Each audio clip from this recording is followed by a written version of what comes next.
Thanks for staying with us. We're going to start with the nation. Defense, education, health, top Tinubu's 27.5 trillion naira budget. Ayedatiwa to preside over Ondo Exco meeting today. Old, new naira notes remain legal tender indefinitely. 2022 floods caused $9.12 billion damage, says NBS report. Aviation unit in blame game over flight diversion to Asaba. JAM releases timetable for 2024 UTME and 25 die in Kwara accident. Okay, which story starting with?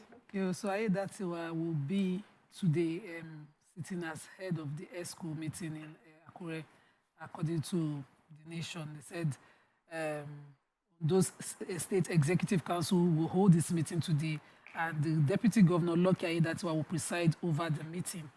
And it will be his first since all this wahala started between himself, but following the peace deal reconciliation that was done by the president, he will be able to come and sit at that and chair the ESCO meeting. Acting. So the commissioner for information said he will be chairing it as chairman. Deputy governor. No, it's deputy governor, but he will be chairing as vice chairman of the ESCO meeting, not as chairman of the ESCO meeting. So they cause, they want to speak English. They want to rewrite the law. Yes, and so the nation says that report is that he has returned to Akure from Abuja, where he went since all the House of Assembly impeachment drama started. And so we'll see, following tomorrow, we'll see how the outcome goes.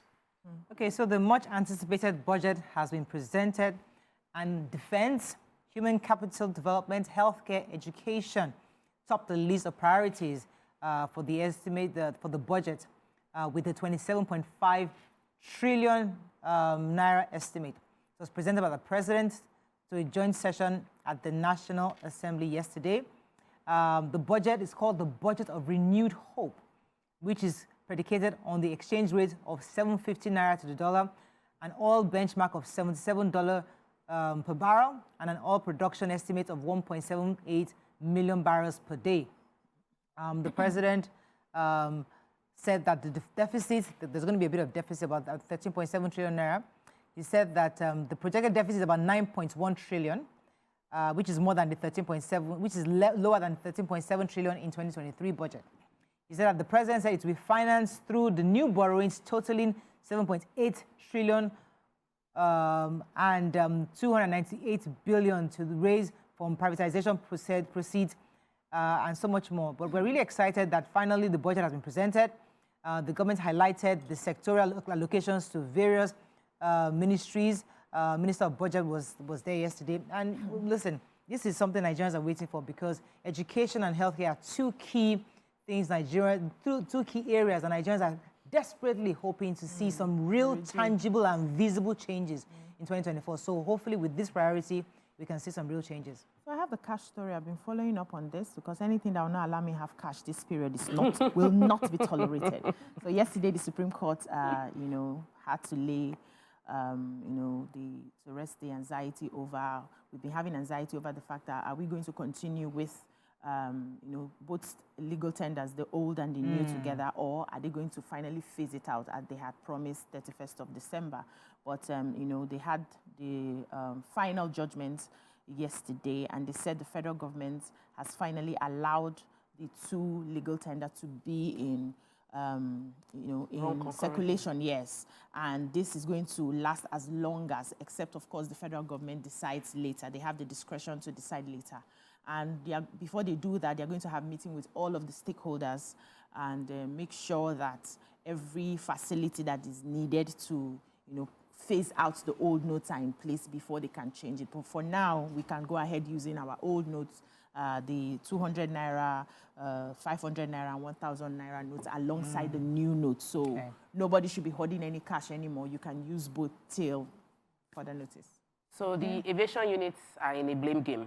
A little drama happened on, wasn't it little drama? I'm sure those that were in the plane did not see it was little, because they were going to Abuja but ended up in Asaba. And all the acronyms that exist in the aviation industry, they are speaking.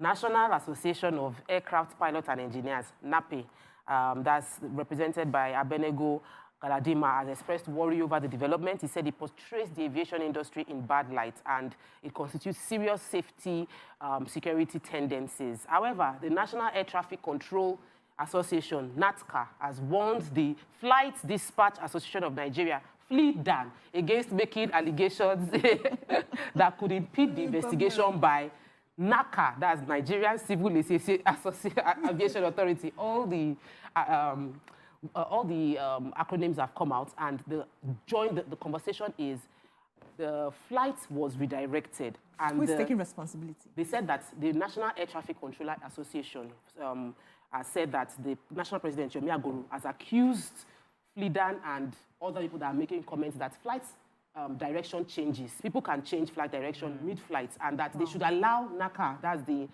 Nigerian Aviation Authority, to carry out their investigation, that the investigation is in due course, that when the investigation comes out, it would expose the conduct of FLIDAN, that they're now trying to push the blame to NATCA.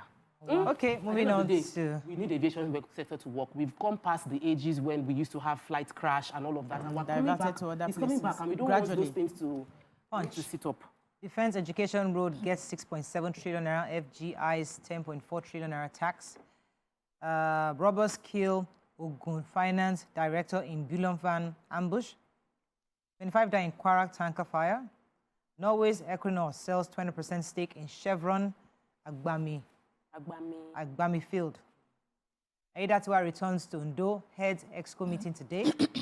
Federal Hospital CEOs diverting drug funds, PSN alleges, and Supreme Court backs CBN cancel old Naira notes deadline. So this old evil is still plaguing Nigeria, where hospitals are diverting funds and drugs.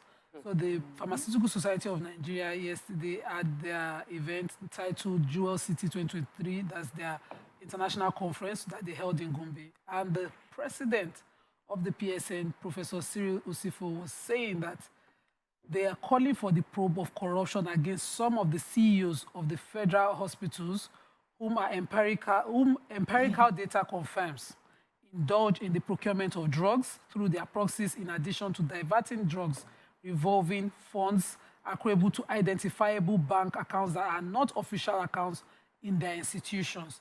The conference also called for a special retreat to resuscitate the GRF by bringing together the heads of pharmacies and CEOs of all the federal hospitals, with a caveat to mandate the PSN National Executive to sponsor the same if the Ministry of Health is interested in such collaborations. This is a big issue. A big issue. I got an undercover report. Somebody did videos and accused a hospital of, diverting drugs. So you go to those hospitals, drugs for kids are free, and they will treat you. You get it, they say pharmacy don't have it, so you have to go and buy it outside. But when you go outside, you see a proper pharmacy selling those drugs. Let me go on a quick break. When we come back, we continue with our review. Stay with us. We'll be right back.